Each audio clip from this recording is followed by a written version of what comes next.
afternoon. Good afternoon. Good afternoon. Good afternoon, my YouTube family. I see you, Clubhouse. I see you. I see you over there. I will be chiming in with you at 5:30. Thank you, Fame, for making it into the room.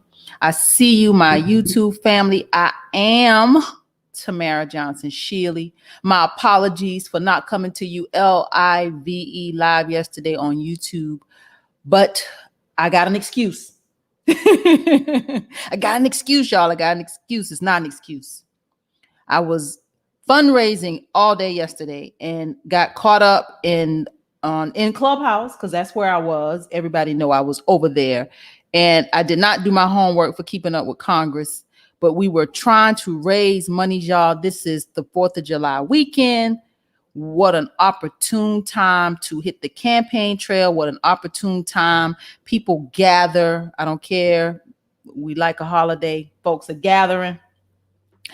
We can't miss this. We can't miss this. So I am hitting the campaign trail to get back out here and spread the word about our candidacy. The one thing we have on our side right now is time.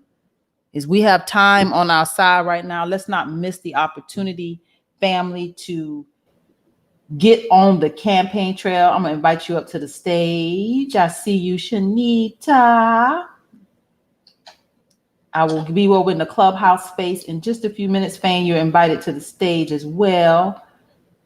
I will be over in these Clubhouse streets in just a few minutes. Go ahead and mute your mics for me. I'll be over there with you right at 5:30. But I am Tamara Johnson Shealy, y'all. You know what time it is. It's Keeping Up with Congress. But that was my story from yesterday. I was on Clubhouse all day.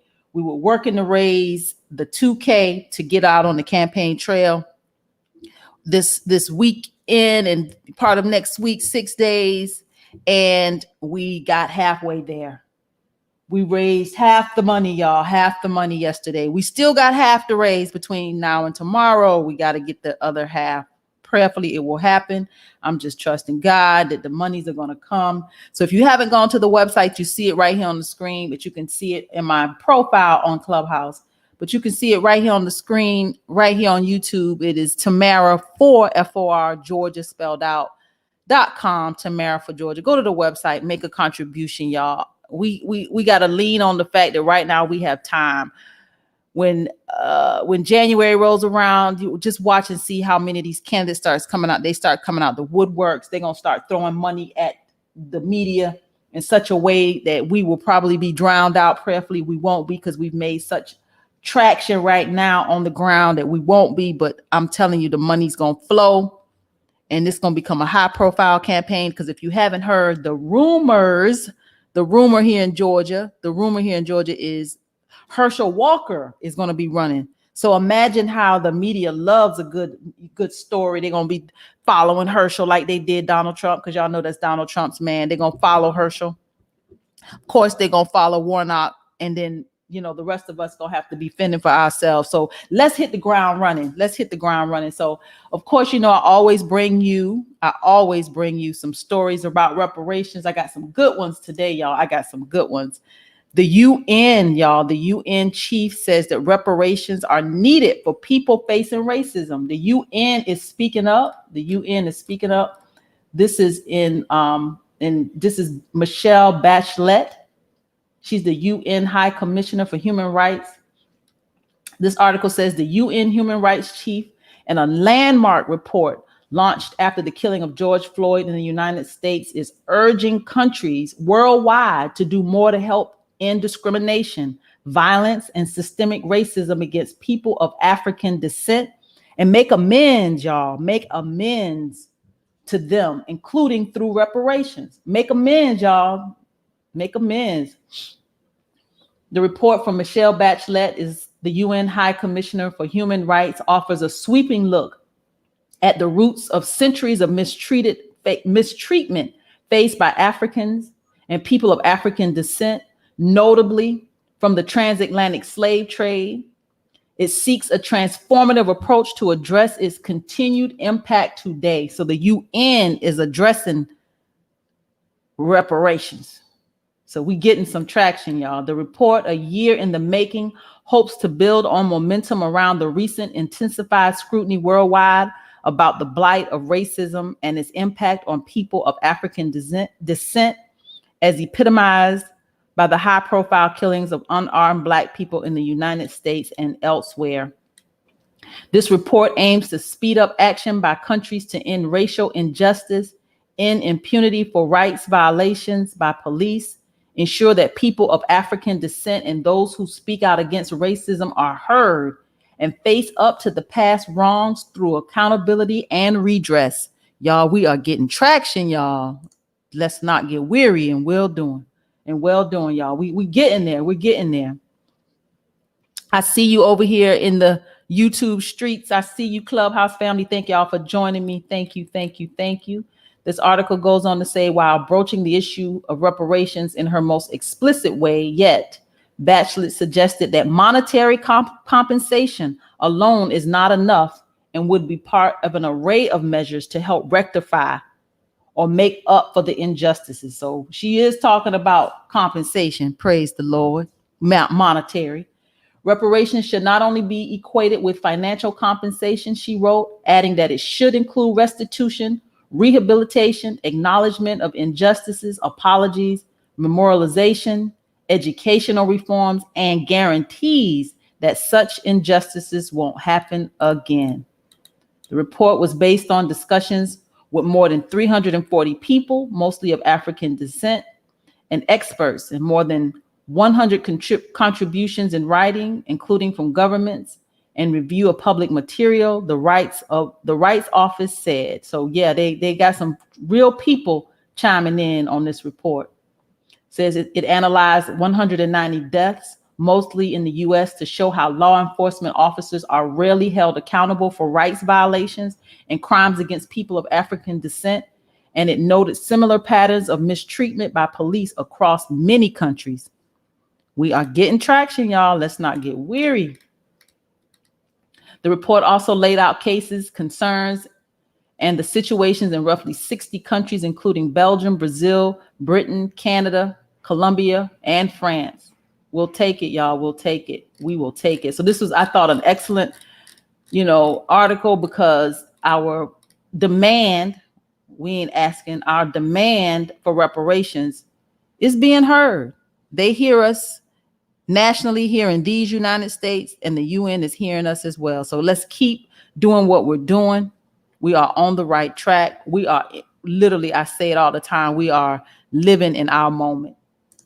I'm gonna make my screen a little larger for those of you watching here on YouTube. I see you, Clubhouse family. I'll be with y'all in just a few minutes. I always come to you at the half hour. So here, I talked to y'all about Town. I shared the interview from Miss Hattie yesterday because I wanted y'all to hear it from day before yesterday. My apologies.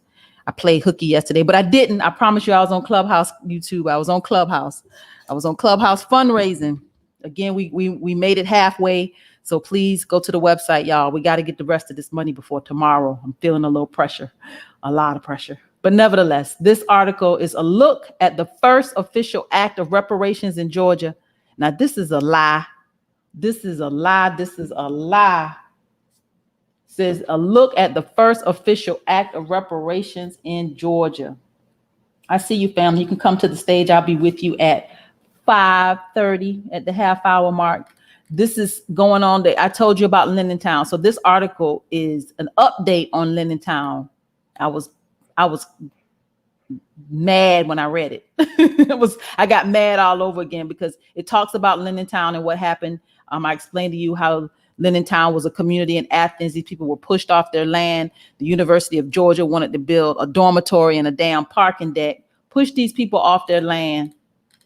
But this article is an update about the resolution that came out of it. I told you that the descendants, y'all, they agreed, it breaks my heart, but they agreed to allow the monies, the compensation that would come to them for what happened to them to be funneled through the city, because Georgia has in its constitution what they call the gratuities clause, and they couldn't get around the gratuities clause. And these are elderly people. So I get the impression, this is me, I get the impression that they wanted to just see something happen before their final days. So I think that they just kind of felt they didn't have a choice. That they finally get to a place here in Athens where they can, get some resolve for what happened to them being pushed off their land.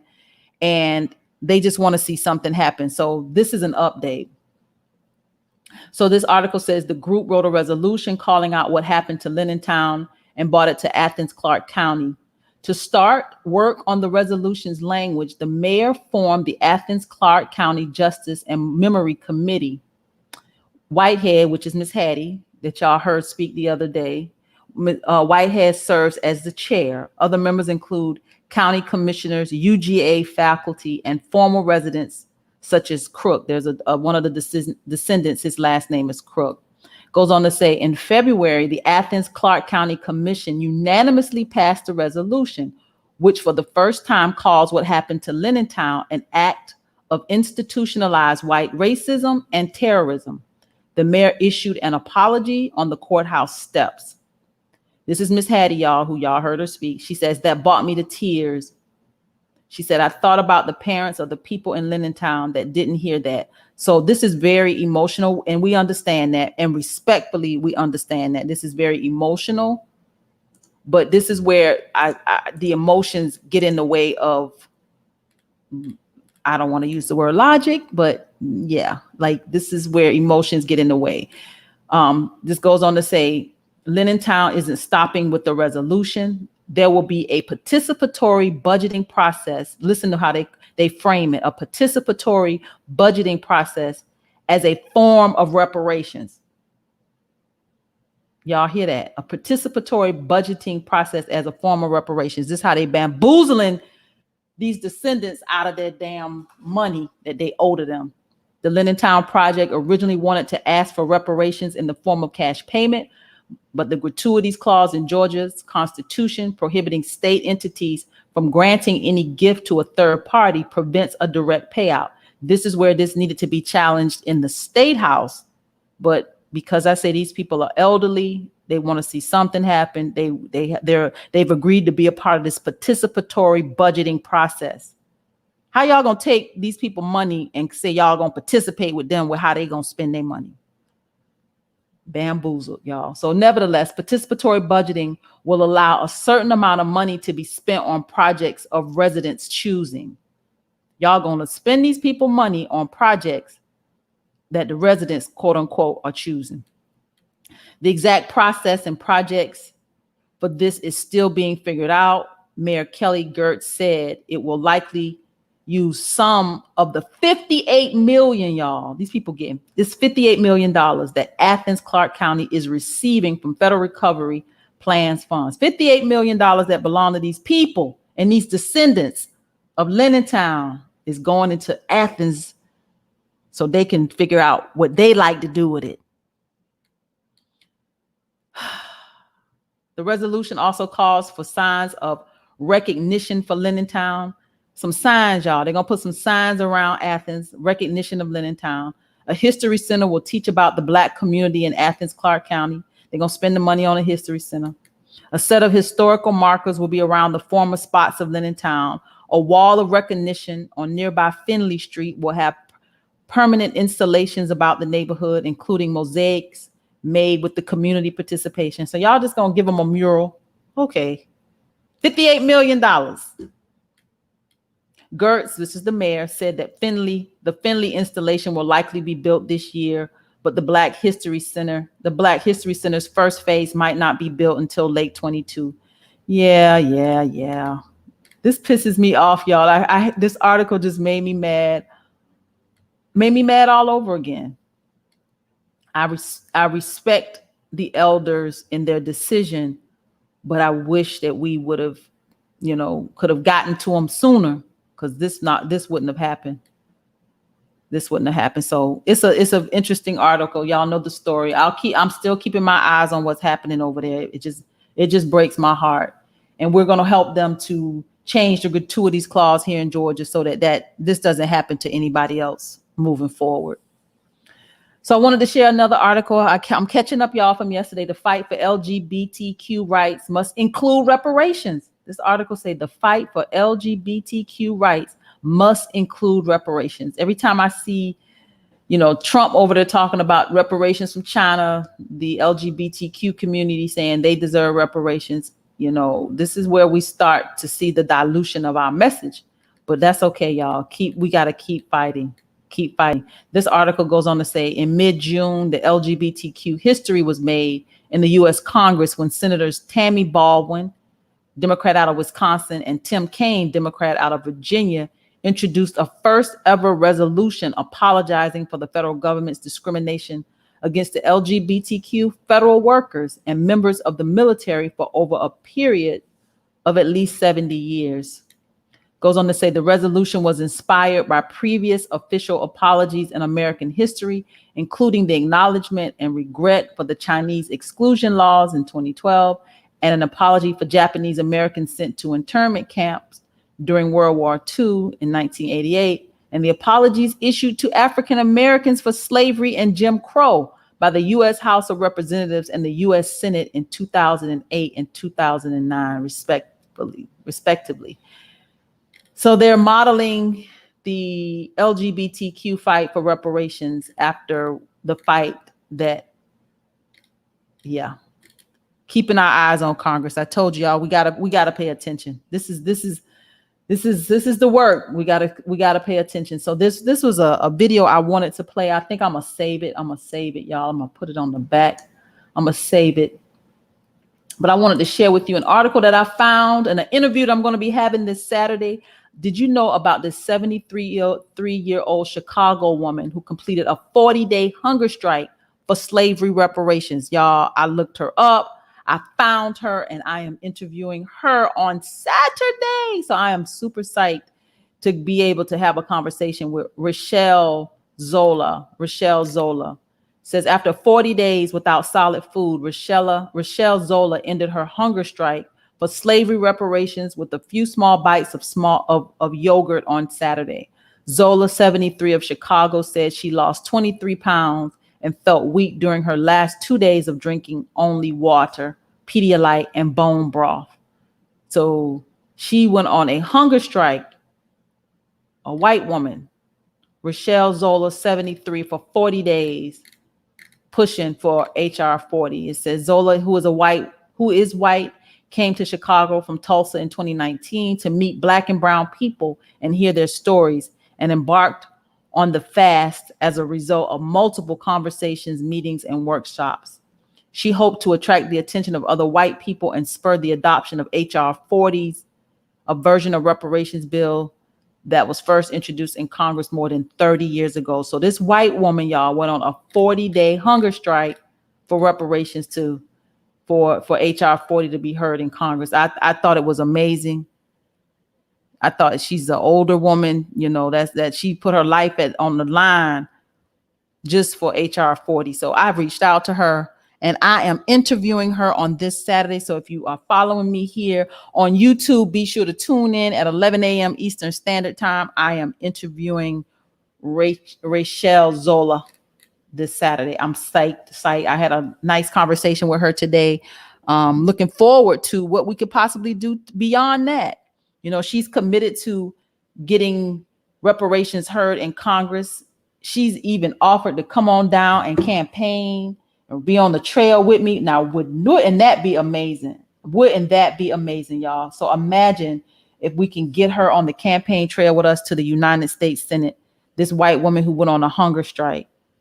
She's already got media following her. That would be amazing. So let's pray that this works out the way God is intending it to work. I believe it absolutely will. But her story is amazing. So make sure you tune in 11 o'clock on this coming Saturday for Tamara for Georgia. So let me play my little quick commercial as I queue up for these bills. Here we go.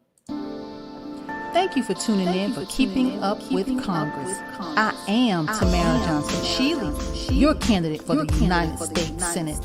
I'm a progressive Democrat that believes that reparations will make America great. It is time that we bridge the divide in this country. Please go to the website, that's tamaraforgeorgia.com, www.tamara, Georgia spelled out.com. Please join me Monday, Tuesday, Wednesday, Thursday, 5 p.m. Eastern Standard Time, right here for Keeping Up with Congress. All right. Let's dive into these bills. HR 896, HR 896. I'll be over there with you in about 8 minutes, Clubhouse family. But HR 896 is Dr. Lee Wen-Lang, the Congressional Gold Medal Act. I looked it up. Who is Dr. Wen-Lang? This is the Chinese doctor who tried to warn us about the coronavirus. So they want to present him. This is Representative Chip Roy, Republican out of Texas. They want to present him with a congressional gold medal. He died, y'all. He actually passed away from the coronavirus. Dr. Lee was 34. He tried to send a message to fellow medics about the outbreak. And 3 days later, the police paid him a visit and told him to stop. He returned to work and caught the virus from a patient. So he actually passed away, and they want to present him February the 7th, 2020 is when he passed away, and they want to present him with a congressional gold medal. HR 897. HR 897 is the Agua Caliente Land Exchange Fee to Trust Confirmation Act. This is Representative Raul Ruiz, Democrat out of California. This bill takes approximately 2,560 acres of specified lands in California into trust for the benefit of the Agua Caliente Band for the Calahula Indians. Lands taken into trust shall be part of the tribe's reservation. So they are giving them back. Sounds like some land they sound like they owe back to them, right? We know they do. 2,560 acres of specified lands in California. HR 897. HR 898. HR 898 is the Care for COVID Act. Care for COVID Act of 2021. Raul Ruiz, again, Democrat out of California. Raul, y'all, R-A-U-L, Ruiz. This bill requires private health insurance plans to cover, without any cost-sharing requirements, medically necessary services for individuals who have been diagnosed with or presumed to have COVID-19. So this is Representative Raul Ruiz, Democrat out of California. I see you, Clubhouse family. Thank you for staying with me. I'll be over there in about 6 minutes. HR 899. HR 899 is to terminate the Department of Education. Literally, terminate the Department of Education. This is Representative Thomas Massey. He's a Republican out of Kentucky. He just said, get rid of the whole damn Department of Education, y'all. Yeah, it says, I believe I bought this bill to you at some time before. It says, and the Department of Education began operating in 1980. And on September 24th, 1981, in his address to the nation on the Program for Economic Recovery, President Ronald Reagan said, as a third step, we propose to dismantle two cabinet departments, energy and education. Both secretaries are wholly in accord with this. So back in 81, Ronald Reagan wanted to dismantle two cabinet departments, energy and education. So they're continuing in his legacy. Yeah. This article I'm reading, it goes on to say that education is the principal responsibility of local school systems, teachers, parents, citizens boards, and state governments. By eliminating the Department of Education less than 2 years after it was created, we can not only reduce the budget, we can ensure that local needs and preferences rather than the wishes of Washington determine the education of our children. They are still quoting Ronald Reagan. So this is Massey is walking in his legacy of what he envisioned by totally eliminating with HR 899 the Department of Education. Keeping up with Congress, y'all. We got to keep our eyes. I told you we will not get reparations without negotiations, but I don't believe we need to get rid of the Department of Education. I'm not sure where that came from. Obviously, Ronald Reagan.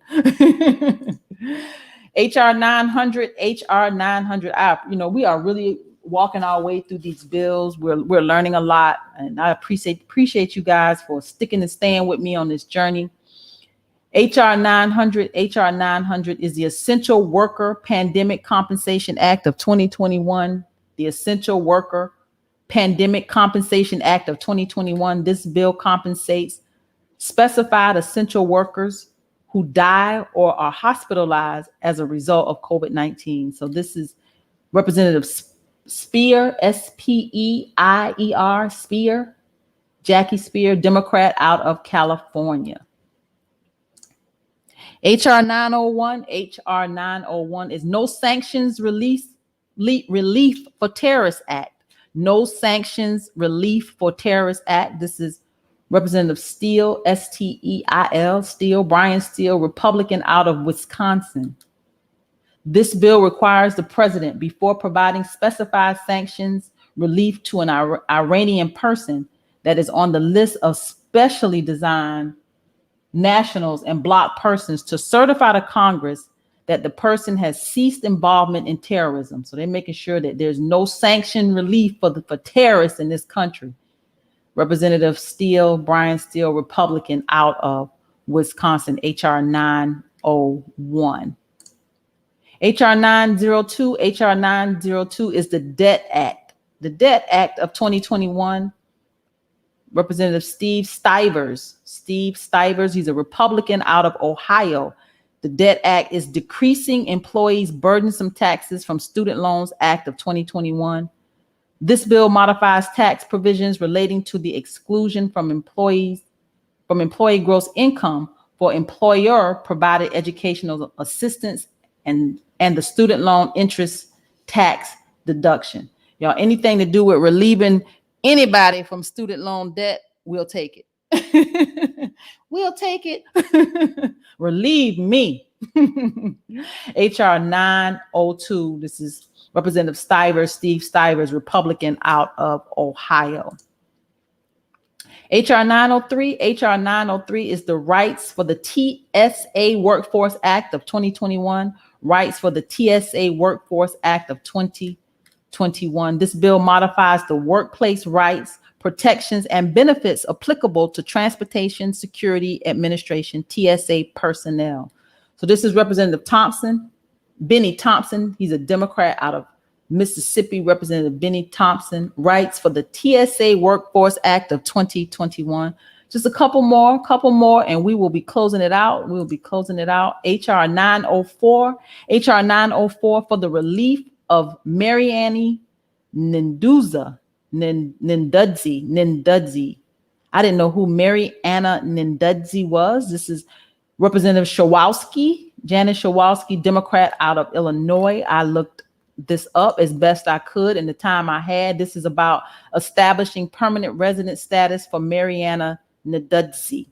So this is permanent residency status. This is a bill in Congress, HR 904 for Marianna Nindudzi. HR 905 at the top, y'all. We have made it to the end of the bill today. This is the Coronavirus Frontline Responders Commemorative Coin Act. The Coronavirus Frontline Responders Commemorative Coin Act. So this is Representative Jack Bergman, Republican out of Michigan. So they want to create some commemorative coins, y'all. This bill directs the Department of the Treasury to mint and issue up to 50,000 $5 gold coins, 400,000 $1 silver coins, and 300,000 half-dollar clad coins in honor and commemoration of the work of the frontline responders to the coronavirus. Sound like they're just trying to make some money. I don't know, y'all. Keeping up with Congress. They want to create some coins to sell. Jack Bergman, Republican out of Michigan. Okay. Some coins, y'all. Okay. Commemorative coins to commemorate the work of the frontline responders to the coronavirus. Okay. All right. Keeping up with Congress, y'all. I told you we see it all. We see it all. I am Tamara Johnson Shealy. You know what today is. It's Thursday, but Thursday is really my Friday. So it is my Friday, but it's really not my Friday because We are hitting that campaign trail tomorrow. We are $1,000 short, y'all. Actually, $855 to be exact. $855 because we got a little bit before we headed out yesterday. So we're exactly $855 short from hitting the road tomorrow.